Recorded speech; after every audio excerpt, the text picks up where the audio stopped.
का पार्ट है, अभी पार्ट बी भी आना है। दिल्ली की जनता के साथ पिछली सरकार ने जो अन्याय किए, जो धोखा दिया है हेल्थ के नाम पे, हमारी मुख्यमंत्री और स्वयं मैं और भारतीय जनता पार्टी इसके ऊपर विशेष जो गलतियां आम आदमी पार्टी ने की है, जो दिल्ली की जनता को धोखा दिया है, हम उनको बख्शेंगे नहीं। जो इसमें इन्वॉल्व हैं उनके साथ उचित कार्रवाई होगी। बहुत सी चीजें हैं जो आपको बतानी है, कुछ समय का वेट कीजिए। पार्ट ए आया है, पार्ट बी आएगा, दोनों के साथ आपको बताऊंगा। आप जब सुनेंगे कि दिल्ली की जनता के साथ कोरोना के बीमारी के टाइम में इन्होंने कितने पैसे की लूट की, इन्होंने कितने पैसों को धोखा दिया, जो सामान खरीदे उसका क्या मिसयूज किया, क्या ऑन पेपर इन्होंने चीजें खरीदी, ये सब चीज मैं आपके बीच में लाऊंगा।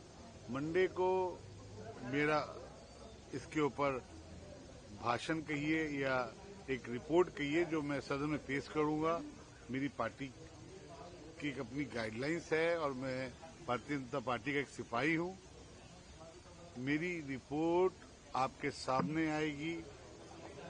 इतना ही बताना चाहूंगा कि दिल्ली की जनता को 11 साल से पिछली सरकार ने सिर्फ लूटा है। हेल्थ के नाम पे इन्होंने सिर्फ और सिर्फ पैसा सुनने का काम किया। लेकिन जिस तरीके से मोहल्ला क्लिनिक को लेकर के सवाल उठा इस सीएजी रिपोर्ट में और तमाम बातें कही गई हैं, चाहे वो शौचालय की बात हो, चाहे टेबल की बात हो, चाहे डॉक्टरों की कमी हो, चाहे पावर बैकअप की बात हो, तो उसको लेकर के क्या कहेंगे, जिसको लेकर के पूरे देश में कहा गया कि हमने मोहल्ला क्लिनिक के जरिए सर, ये बात मैंने पिछले हफ्ते ही आपको अपनी बाइट में दे दी थी, जो आपको याद नहीं आ रही होगी। आप जो बात मैं पिछले हफ्ते ही बता चुका हूं मोहल्ला क्लिनिक के बारे में कि 50% ऐसी मोहल्ला क्लिनिक है जो सिर्फ किराया लिया जा रहा है।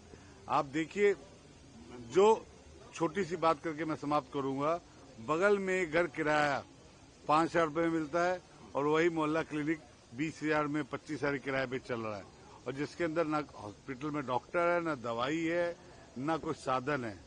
ये तो साहब 50% मोहल्ले क्लिनिक्स ऐसे हैं जो सिर्फ कागजों पे हैं। इस सब की इंक्वायरी होगी। आपके चैनल के माध्यम से ये विश्वास दिलाऊंगा कि इंक्वायरी भी होगी, जो भी इसमें इन्वॉल्व होगा उस पर उचित कार्रवाई होगी और रिकवरी भी होगी। बहुत पार्ट 2 का कब तक आने का? सर, पार्ट 1 को मंडे को सुन लीजिए, वो बहुत अच्छा रहेगा आपके सुनने के लिए। उसके पार्ट 1 खत्म होते ही पार्ट 2 भी आएगा। करप्शन बहुत सुना होगा, लेकिन इस पिछली सरकार जैसा करप्शन, महाघोटाला, जो दिल्ली की जनता को धोखा और महाघोटाला, कोरोना जिससे विश्व लड़ रहा था, विश्व के हर लोग लड़ रहे थे, उस कोरोना में इन्होंने घोटाले किए, तो आगे कितने घोटाले किए होंगे आप समझ सकते हैं। बहुत बहुत धन्यवाद। Thank you.